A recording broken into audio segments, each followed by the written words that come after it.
I never thought I'd see my father cry. He always seemed invincible, standing in his expensive suits in our mansion's marble foyer, making million-dollar decisions over breakfast. But here he was, tears streaming down his face, slumped in one of my office's leather chairs, a broken man begging for help. But let me start from the beginning. 10 years ago, I was 18 and filled with dreams. I had just graduated high school as valedictorian, with acceptance letters from both MIT and Stanford clutched in my hands. My father, James Davidson, was the CEO of Davidson Industries, and my mother, Elizabeth, was a prominent real estate developer. Money was never an issue in our family, or so I thought. My older brother William was different from me. While I spent nights studying and building computers in our garage, he partied through college, changing majors 4 times before settling on business administration, because it was easy enough to pass. But in our parents' eyes, he could do no wrong. That morning in June changed everything. I walked into my father's study, college acceptance letters in hand, ready to discuss which university I should choose. The room smelled of leather and expensive cigars, just like always, but something felt different. Dad, I got in. Both MIT and Stanford. I couldn't contain my excitement. The computing program at MIT is incredible. But Stanford's artificial intelligence research. Olivia, he cut me off, not even looking up from his laptop. We need to discuss something important. My mother walked in then, her heels clicking against the hardwood floor. She sat on the leather sofa, perfectly poised as always, but something in her expression made my stomach twist. Your brother has been working very hard, my father began, finally looking at me. He's graduating this year, and we feel he deserves a reward for his achievement. I blinked, confused. William had barely maintained a C average, and his achievement was finally graduating after 6 years of party-filled college life. We've decided to buy him a yacht, my mother added, her voice carrying that familiar tone of finality. The Oceanic 680. It's quite spectacular. That's nice, I said slowly, still holding my acceptance letters. But about MIT, that's what we need to discuss, my father interrupted again. The yacht is $2 million, and with the current market conditions, my blood ran cold. I knew where this was heading. We've had to make some adjustments to our investments, he continued, his voice businesslike. Your college fund. We've had to reallocate it. The room started spinning. Reallocate? But my college fund had over $400,000 in it. You've been adding to it since I was born.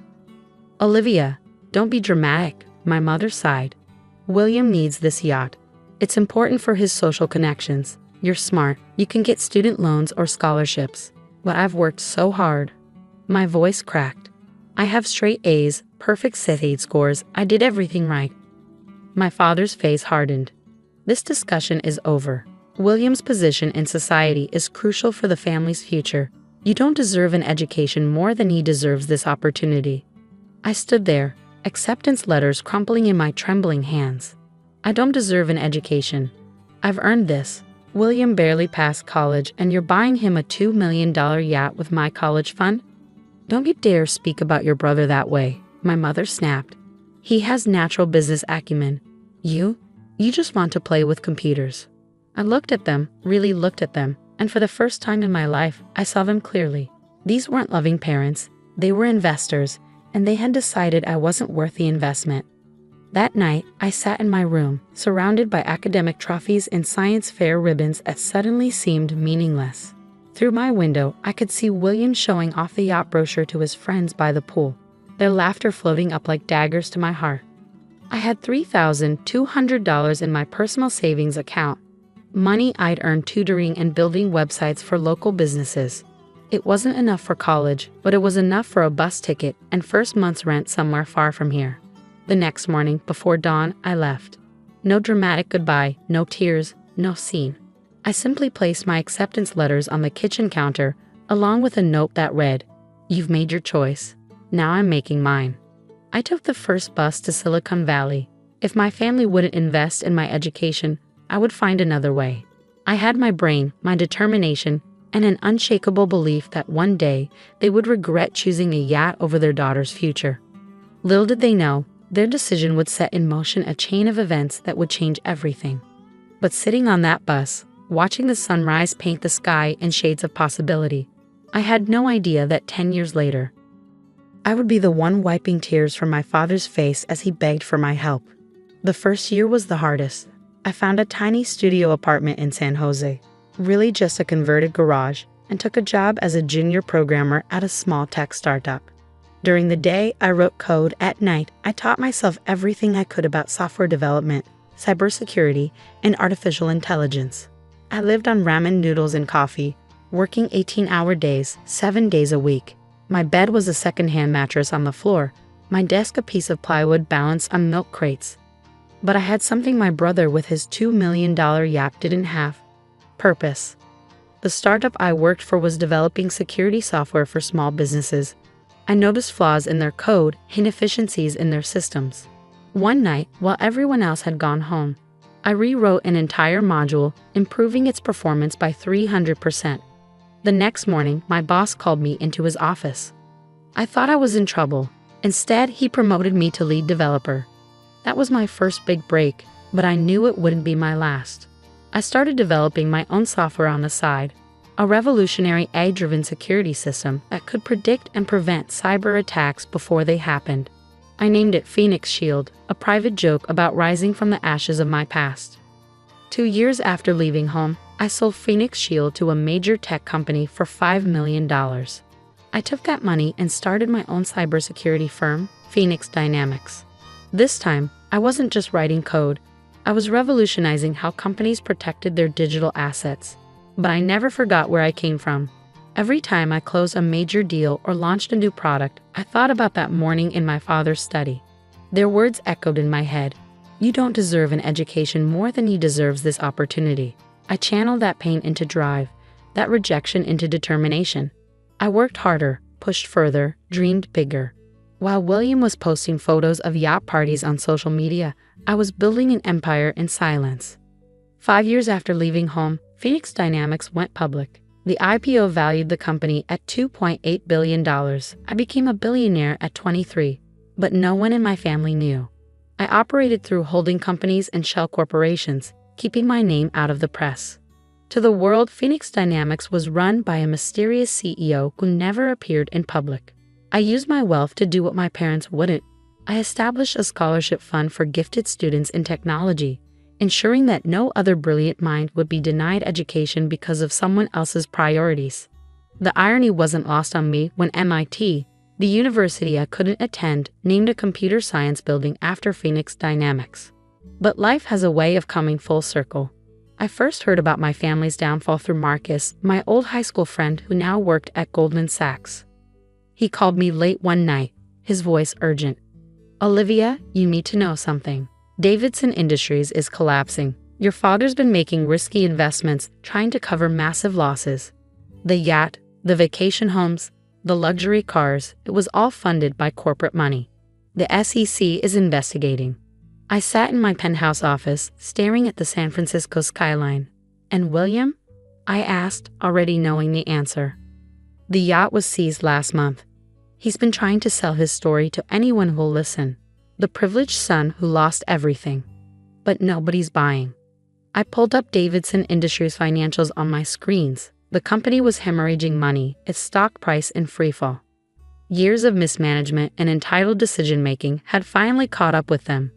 But what Marcus didn't know was that I had been watching this unfold for years, carefully positioning Phoenix Dynamics to acquire key assets when the inevitable collapse came. The next morning, my assistant Sandra rushed into my office. "Your father is in the lobby." I froze. After 10 years of silence, after everything that happened, he was here. "How did he find me?" "He doesn't know who you are," Sandra explained. "He's here to meet with the CEO of Phoenix Dynamics. Your company just bought controlling interest in 3 of Davidson Industries' main subsidiaries." I stood up, smoothing my designer suit, a far cry from the second-hand clothes I wore when I left home. "Send him up." The man who walked into my office was not the James Davidson I remembered.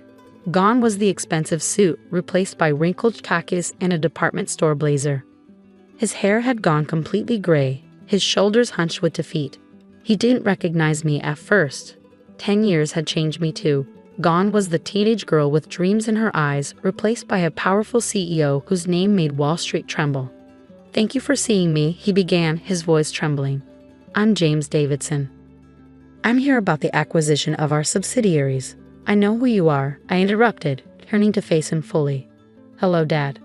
The color drained from his face. He staggered, grabbing the chair for support. "Olivia? But? How? Please, sit down. You look like you need it." He collapsed into the chair, tears forming in his eyes. You're the CEO of Phoenix Dynamics. But that's a multi-billion-dollar company." "Yes," I said simply. "Amazing what someone can achieve with a good education." "Oh wait, I didn't get one, did I?" "Because William needed a yacht." "Olivia, please," he started sobbing, decades of arrogance crumbling before my eyes. "We've lost everything. The house, the company, our reputation. William's being investigated for embezzlement. Your mother, she's not handling it well." I walked to my window, looking out at the city I now partially owned. "And now you're here to ask for help from the daughter you threw away." "I was wrong," he whispered. "We were all so terribly wrong about you. That day in my study. I've relived it 1,000 times, wishing I could take it back." "Where's William now?" I asked, though I already knew. My private investigators had kept me informed of every family development over the years. "Living in a motel in Vegas. He tried to gamble his way out of debt. Made everything worse." My father wiped his eyes with a trembling hand. "We've got nothing left, Olivia. The prosecutors are talking about prison time. Please, if you could just..." I pressed a button on my desk, and Sandra entered with a thick folder. "These are the documents from that day," I said, spreading photos across my desk. "The acceptance letters, the yacht brochure, bank statements showing how you emptied my college fund. I kept everything." My father stared at the evidence of his greatest mistake, laid out before him. "For 10 years, I worked harder than anyone else. No vacations, no parties on yachts. I built this company from nothing, while you and William were busy spending money you didn't earn." "I know," he whispered. "I know now what we lost. Not just money, but you. You were the only one who really had what it takes." I sat down behind my desk, assuming the position of power he once held. Phoenix Dynamics now owns controlling interest in what's left of Davidson Industries. We'll be restructuring the company, cleaning up the books, and removing all current management. "Please," he begged, "we need help. Your mother and I. We could lose everything." I opened my laptop, turning it to face him. On the screen was a modest house in a middle-class neighborhood. "This property was purchased last week in your name. It's paid for. There's also a job waiting for you at one of our smaller subsidiaries. Entry level, of course. You'll have to work your way up." His eyes widened in disbelief. "You do that? After everything?" "I'm not doing it for you," I said firmly. "I'm doing it because 10 years ago, you taught me the most valuable lesson of my life. Never let someone else determine your worth." "And William?" "William will have to face the consequences of his actions, but criminal charges will proceed. When he gets out, there's a job waiting for him too, in our mailroom. If he wants to succeed, he'll have to earn it, just like I did." My father stood up, tears flowing freely now. He took a step toward me, arms outstretched for a hug, but I held up my hand. "This isn't a reconciliation," I said coldly. "This is business. You taught me that family and business don't mix, remember?" He nodded, shoulders slumping. "I deserve that. I wish you could forgive us." "Maybe someday," I replied. "But first, you need to learn what I learned. That respect and success have to be earned. The house and job are your chance to start over. Don't waste it." As he turned to leave, I called out, "Dad?" He looked back, hope flickering in his eyes. "That yacht William had to have. The one that was worth more than my education. It was just sold at auction. Phoenix Dynamics bought it for pennies on the dollar." I smiled coldly. "I'm having it scrapped for parts." After he left, I sat in my office for a long time, thinking about the journey that brought me here.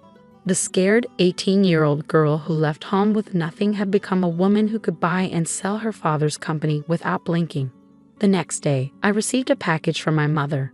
My old acceptance letters, worn and creased, with a note. "We should have been proud of you then. I hope someday you'll let us be proud of you now." I took the letters and placed them in a frame on my office wall. next to my company's first dollar and the keys to the scrap yacht. They serve as a daily reminder that sometimes the best revenge isn't destroying those who hurt you. It's succeeding so tremendously that their actions become nothing more than a footnote in your story of triumph. Today, Phoenix Dynamics is valued at over $12 billion. I've established the largest technology scholarship program in the country, ensuring that no promising student has to choose between education and family obligations. Every year, I personally hand out the acceptance letters to scholarship recipients, remembering the dreams that were once crushed in my father's study.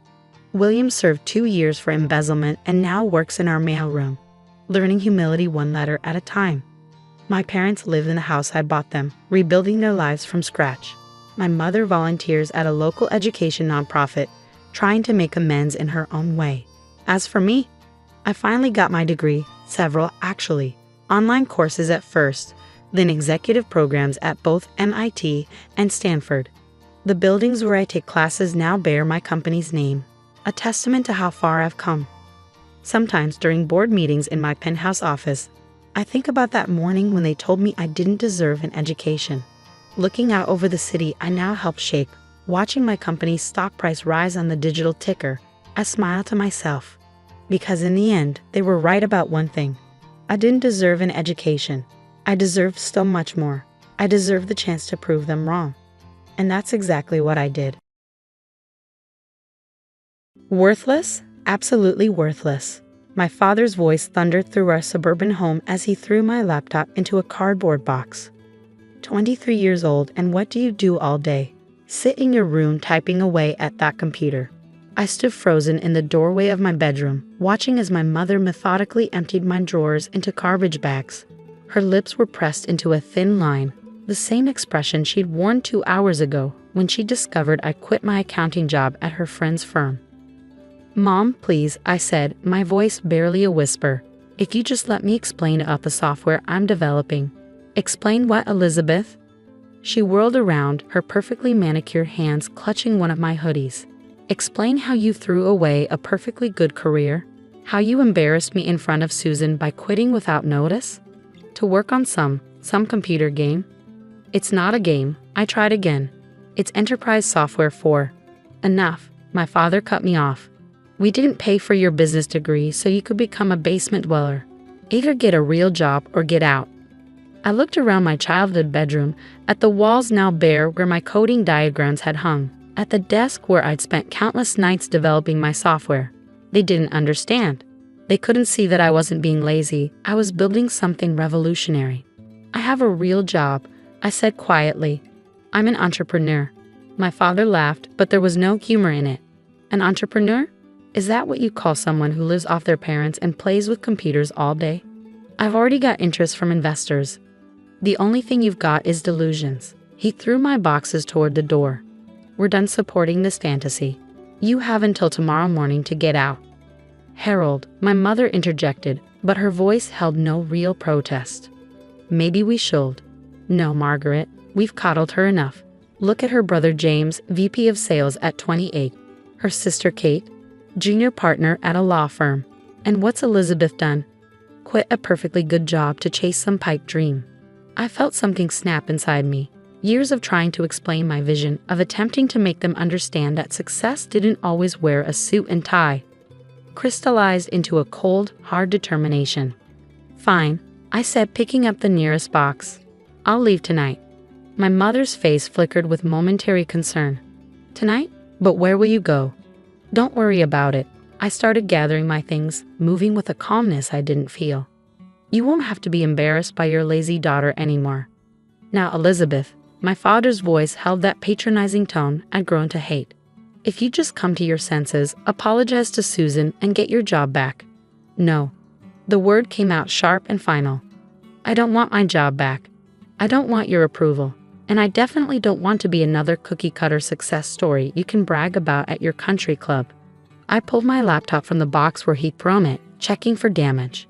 This computer contained months of code, the foundation of what I knew would revolutionize how companies handled their supply chain management. They saw me typing away aimlessly. They didn't see the complex algorithms I was building, the innovative solutions I was creating. "Then get out," my father said coldly. Don't come crying back when your little computer project fails.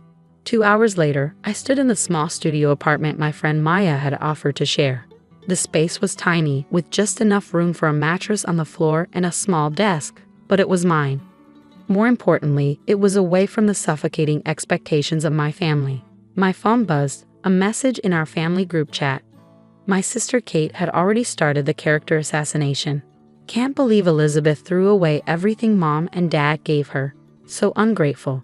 Some of us actually work for a living. I muted the chat and turned to my laptop. They thought I was throwing my life away. Fine, let them think that. I had work to do. The next few months were a blur of coding, instant noodles, and endless cups of coffee. Maya, a graphic designer who understood the entrepreneurial struggle, became my biggest supporter. She helped me design the user interface for my software, turning my complex backend code into something visually appealing. "This is incredible," she said one night, watching me demo the latest version. "You're basically reinventing how companies track and manage their entire supply chain." I nodded, fingers flying over the keyboard as I squashed another bug. Traditional systems are outdated. They can't handle the complexity of modern global supply chains.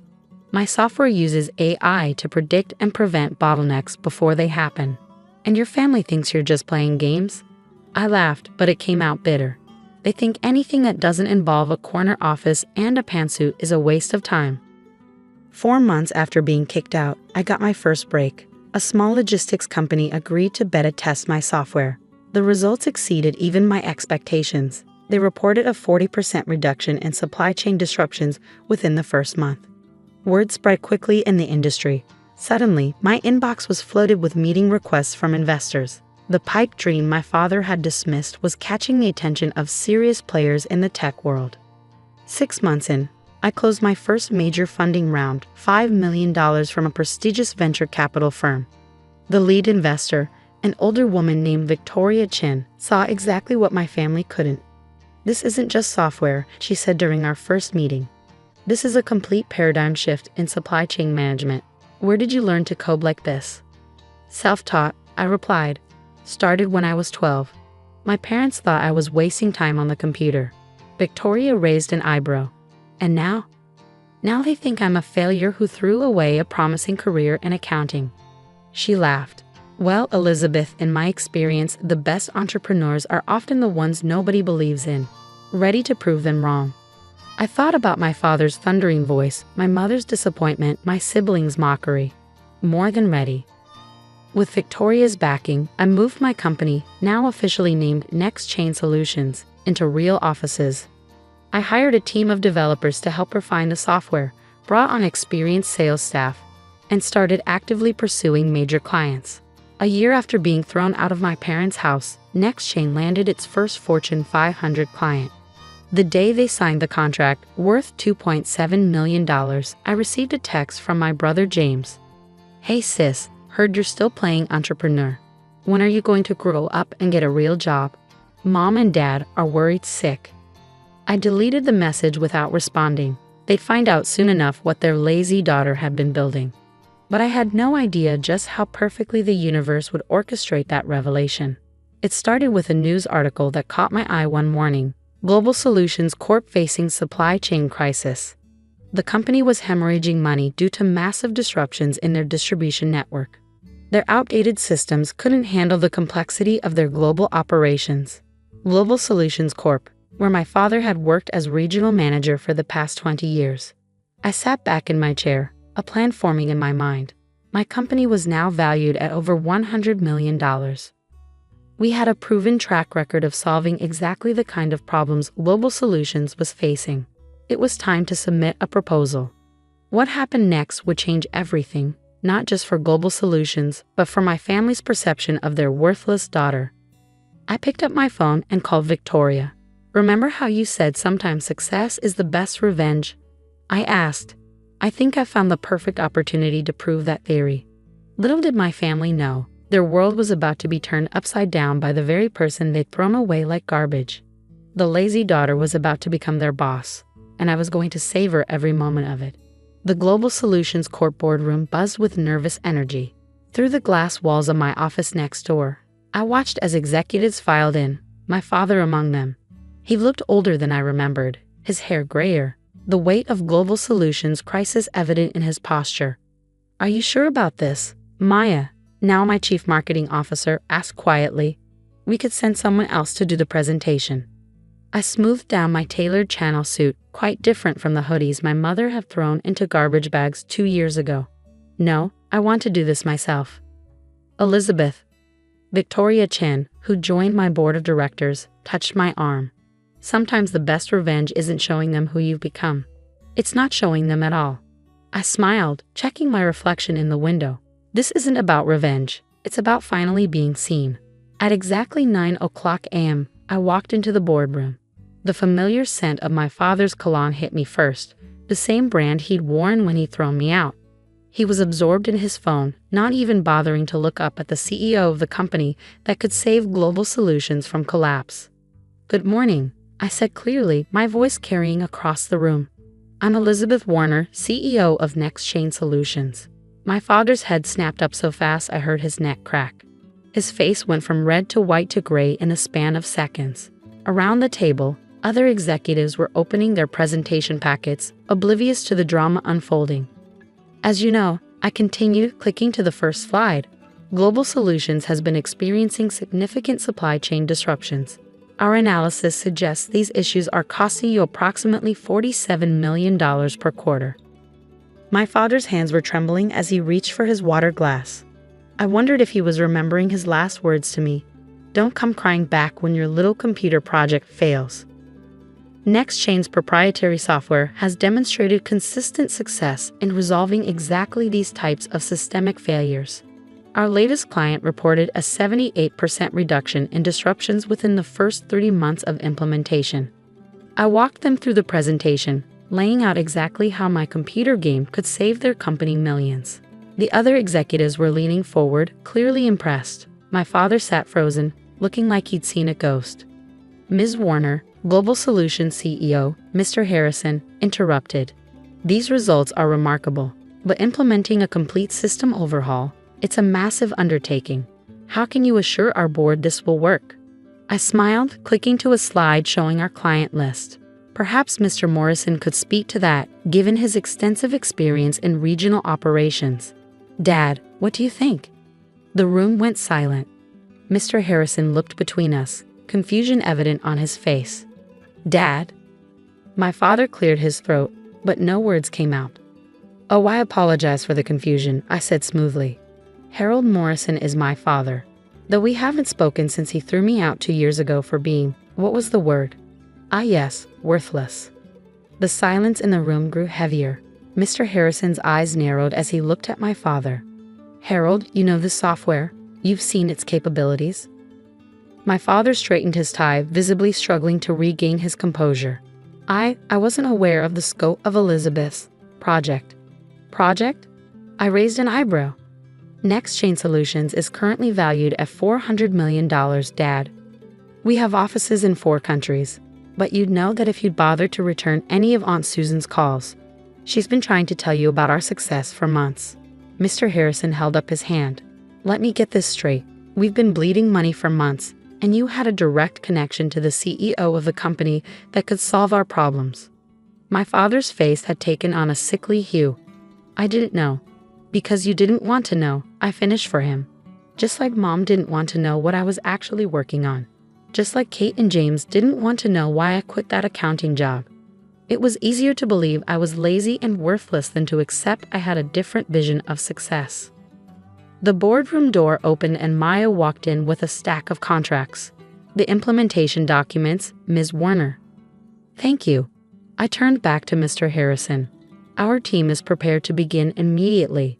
The only question is whether Global Solutions is ready to innovate, or if you prefer to continue losing $47 million per quarter while clinging to outdated systems." Mr. Harrison didn't hesitate. "How soon can you start?" "We can have the first phase implemented within 2 weeks." I placed the contracts on the table, though there is one condition. "Which is?" I met my father's eyes. "The project will require a complete restructuring of your supply chain management team, including new leadership." My father's chair scraped back as he stood up. "This is ridiculous. You can't just walk in here and..." Harold, Mr. Harrison's voice cut like steel. Sit down. Ms. Warner, please continue. 3 hours later, I sat in my office, looking out over the city.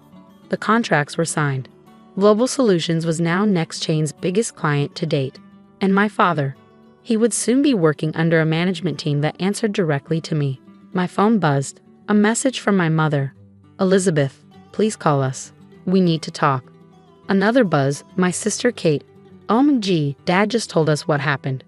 Why didn't you tell us about your company? And James, hey sis, about those messages I sent. Can we meet for coffee? I set the phone aside without responding. Let them wait. Let them wonder.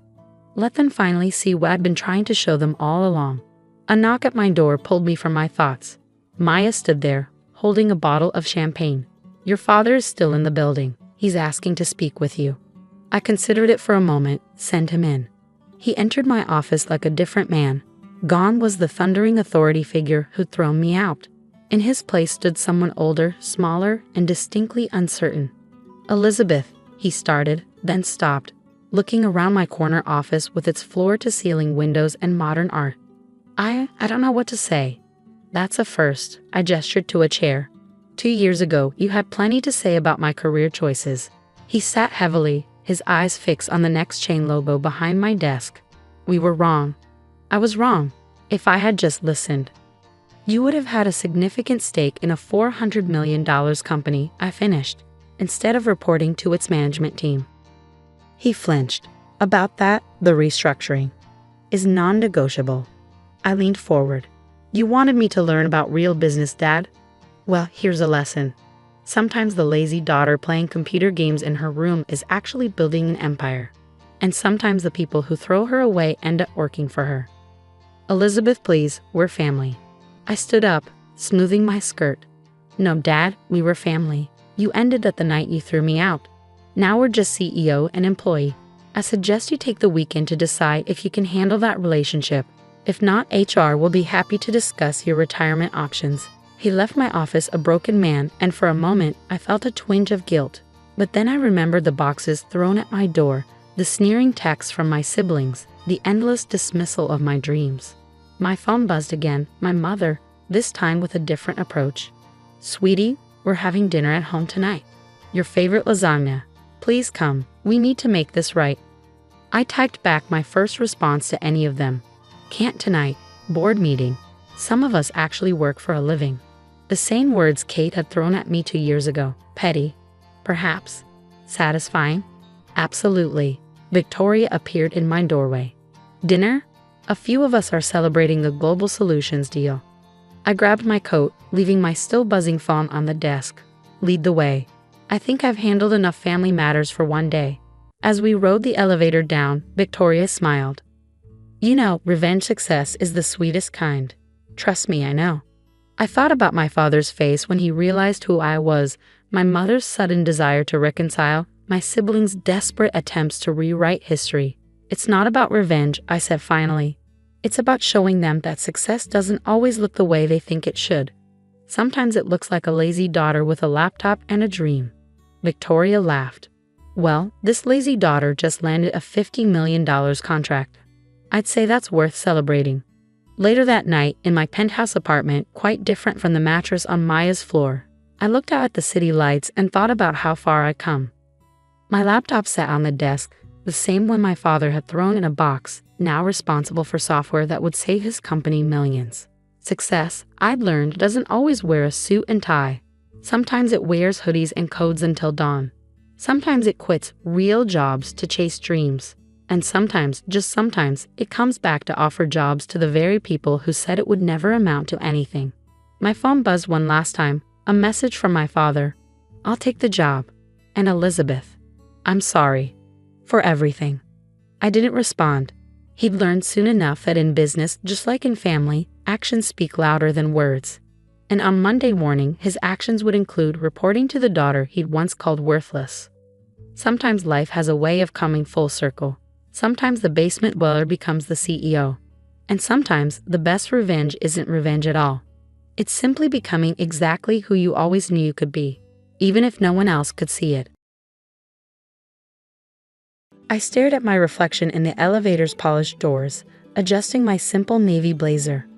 The annual Harrison family dinner awaited on the penthouse floor of the Grand Plaza Hotel, and with it, the inevitable judgment, subtle digs, and not-so-subtle comparisons to my more successful siblings. My name is Emma Harrison, though my family barely acknowledges it these days. To them, I'm just the disappointment, the one who threw away a promising career in investment banking to become a consultant. The elevator chimed, doors sliding open to reveal the opulent penthouse restaurant. Crystal chandeliers cast dancing light across marble floors, and floor-to-ceiling windows offered spectacular views of the city skyline. My brother Marcus's choice, of course. He always did have a flair for the dramatic. Emma, my mother's voice carried across the room, perfectly modulated to convey both acknowledgement and disappointment. We were beginning to wonder if he'd show up at all. I forced a smile, navigating between elegant tables toward my family. They sat at the best table in the restaurant naturally. The Harrisons never settled for less than the best, except when it came to me. My father, Richard Harrison, barely looked up from his phone. My brother Marcus, the golden child CFO of Harrison Global Enterprises, sat with his perfect wife, Catherine. My sister Olivia, the ruthless corporate lawyer, tapped away at her laptop while somehow maintaining perfect posture in her designer suit. "Sorry I'm late," I said, taking the only empty seat. Client meeting ran long. "Oh yes, your little consulting business," Olivia smirked, finally closing her laptop. "Still giving advice to startups that'll be bankrupt in 6 months." I took a sip of water, refusing to rise to the bait. If only they knew that my little consulting business involved restructuring multinational corporations and advising on billion-dollar mergers. But I had learned long ago that trying to explain myself to my family was pointless. Actually, my mother interjected with false brightness. "We were just discussing Marcus's latest achievement." "Tell her, darling." Marcus straightened his Italian silk tie, practically glowing with self-importance. "Harrison Global is about to acquire Wilson Technologies. $50 million deal, set to close tomorrow. Dad's letting me handle it personally." "Impressive," I murmured, though I already knew all about the deal, more than they could imagine. "That's what happens when you stay committed to the family business," my father finally spoke, his eyes still on his phone. Instead of running off to play entrepreneur, the waiter arrived with champagne, clearly pre-ordered to celebrate Marcus's moment. My mother raised her glass. To Marcus, carrying on the Harrison legacy. Everyone clinked glasses. I merely watched, remembering a similar dinner 7 years ago, when I announced I was leaving Harrison Global to start my own consulting firm. "You're making a mistake," my father had said, his voice cold with disappointment. "You'll never succeed on your own." Marcus had laughed. "Consulting. That's what failed executives do when they can't hack it in the real business world." Now, as my family basked in their self-congratulation, I thought about the documents sitting in my office at Phoenix Consulting Group. Documents that would make tomorrow very interesting indeed. "So Emma," Catherine's sugary voice cut through my thoughts, "still single? You know, my friend runs a lovely little bakery. Maybe you two could commiserate about small business challenges?" I bit back a laugh. My last client meeting had been with the CEO of Asia's largest tech conglomerate, but sure, let's talk about bakeries. "I'm focused on my work," I replied simply. "That's the problem," my mother sighed. "All work and no life. If you'd stayed at Harrison Global, you'd have real opportunities. Status. A chance at marriage." Speaking of Harrison Global, Marcus cut in, swirling his champagne. "We're restructuring the consulting division. Looking for someone to handle smaller clients." He gave me what he probably thought was a generous smile. "If you're tired of struggling on your own, I could put in a word." The irony was almost too perfect. I checked my watch. In exactly 18 hours, they would discover exactly how tired and struggling I really was. "I appreciate the offer," I said, carefully keeping my voice neutral. "But I'm quite happy where I am." Olivia snorted. "Happy? Living in that tiny apartment, working with failing startups. When was the last time you even closed a meaningful deal?" If she only knew about the 3 multinational mergers I'd orchestrated last month alone, or about the real reason Wilson Technologies had agreed to sell to Harrison Global. My father finally put down his phone, fixing me with his stern CEO stare. "Emma, this pride of yours has gone on long enough. It's time to admit you made a mistake and come back to the family business, before you waste any more of your life on this consulting fantasy." I thought about my office. The real one, not the small decoy office my family had once visited. The gleaming headquarters of Phoenix Consulting Group occupied the top 10 floors of the city's most prestigious business address. My personal office was larger than this entire restaurant, with views that made these look modest. But they didn't know that. They didn't know that Phoenix Consulting Group, hidden behind layers of shell companies and subsidiaries, had become the most powerful consulting firm in the business world. They didn't know that their precious Wilson Technologies acquisition had only happened because I wanted it to. Most importantly, they didn't know that tomorrow, when Marcus proudly walked into the closing meeting for his $50 million deal, he would find himself face to face with the truth about his failing sister. "You're right, Dad," I said quietly, standing up. "Maybe it is time for things to change." "Finally seeing sense," he replied, satisfied. "Come by the office tomorrow. We'll discuss your return." I smiled, gathering my things. "Actually, I already have a meeting scheduled at Harrison Global tomorrow. The Wilson Technologies closing." Marcus frowned. "What are you talking about? That's a confidential transaction." "Is it?" I shouldered my bag. "We'll see." "Emma," my father's voice carried a warning note. "What did you do?" I was already walking away, but I turned back one last time. "You always taught us to dress for success, Dad. Tomorrow, I'll make sure to wear my best CEO outfit." I left them sitting there, confusion slowly giving way to dawning realization. Let them stew overnight, wondering what their family failure had been up to all these years. Tomorrow, when they discovered that Wilson Technologies wouldn't sign their contract without the approval of their exclusive consulting partner, Phoenix Consulting Group, they'd finally understand. When they learned that every major decision Wilson had made for the past 5 years had been guided by my firm, their world would shift. And when Marcus walked into that closing meeting to find his little sister sitting at the head of the table, not as a small-time consultant, but as the CEO of the most powerful consulting firm in the business, the look on his face would be worth every dismissive comment, every condescending smile, every family dinner spent being treated like a failure. I stepped into my private car, nodding to James, my driver of 6 years. "Home, Ms. Harrison?" "No," I said, thinking of the morning to come. "Take me to the office. I have a family meeting to prepare for." The next morning, I arrived at Harrison Global Enterprises an hour before the scheduled closing meeting. My executive assistant, Michael, had already prepared the conference room according to my exact specifications. "The Wilson Technologies team arrived 10 minutes ago," he informed me, falling into step beside me. "They're waiting in your private conference room on the 50th floor." My private conference room. In my family's building. The irony wasn't lost on me. "And my family?" "Your brother Marcus is in his office on 48, practicing his acquisition speech. Your father's stuck in traffic. Olivia just arrived. She's reviewing the contracts in the main conference room." I nodded, smoothing down my tailored Armani suit. Not the cheap knockoff Catherine had once accused me of wearing, but the real thing. "Have security ready. I expect things might get emotional." The Wilson Technologies team rose as I entered the conference room. CEO Jack Wilson smiled warmly. "Emma, or should I say, Miss Phoenix?" Phoenix was the name I used in business circles, keeping my identity as Emma Harrison carefully separated from my role as CEO of Phoenix Consulting Group. Until today. "Jack," I greeted him with a firm handshake. "Everything ready on your end?" He patted the stack of documents before him. "Just as we discussed. Though I must say, I'm looking forward to seeing your family's reaction, especially after what I observed at dinner last night." I raised an eyebrow. "You were there. 2 tables over. Your brother Marcus never even noticed me. Too busy boasting about his big acquisition, I suppose." Jack shook his head. "I couldn't believe how they treated you, knowing I was about to sell my company based entirely on your recommendation." "They don't know," I reminded him. "Not yet."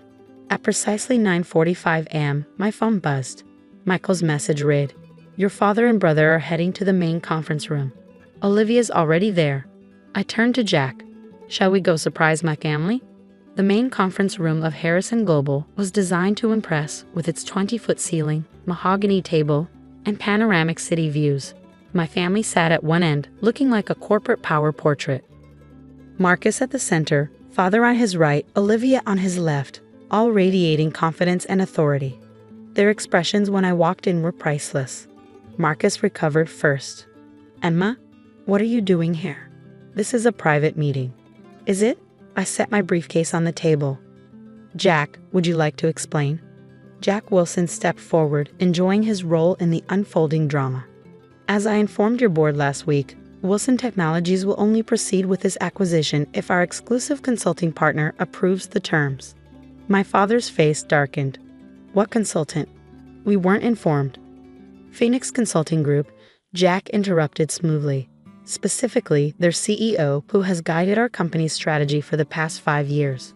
Olivia's legal training kicked in. She shuffled through her papers, pulling out a document. That's impossible. We have no record of any consulting agreement between Wilson Technologies and this Phoenix Group. Actually, I spoke up. You'll find it on page 394 of the due diligence report. Though you probably missed it, since Phoenix operates through several subsidiaries. Marcus slammed his hand on the table. Enough. Emma, if you're trying to sabotage this deal because of some petty jealousy. Petty? I cut him off, my voice sharp. Like treating your sister like a failure for 7 years? Like mocking her career choices at every family dinner? I opened my briefcase and withdrew a business card. Not the basic one I use for family visits, but my real one. The one that read Emma Phoenix Harrison, CEO, Phoenix Consulting Group. The silence that followed was deafening. My father snatched the card, his face going from red to white as he read it. This is, you're the CEO of the most powerful consulting firm in the business world? I finished for him. The one who advised Jack to consider selling to Harrison Global in the first place? Yes. Marcus looked like he'd been slapped. But, your small consulting business, that tiny office. A front, I explained calmly, to keep my real work private. Phoenix Consulting Group operates globally with offices in 12 countries. We've guided some of the largest mergers and acquisitions of the past 5 years. Including this one, Jack added helpfully. Olivia was frantically searching on her phone, her eyes widening as she found Phoenix Consulting Group's details.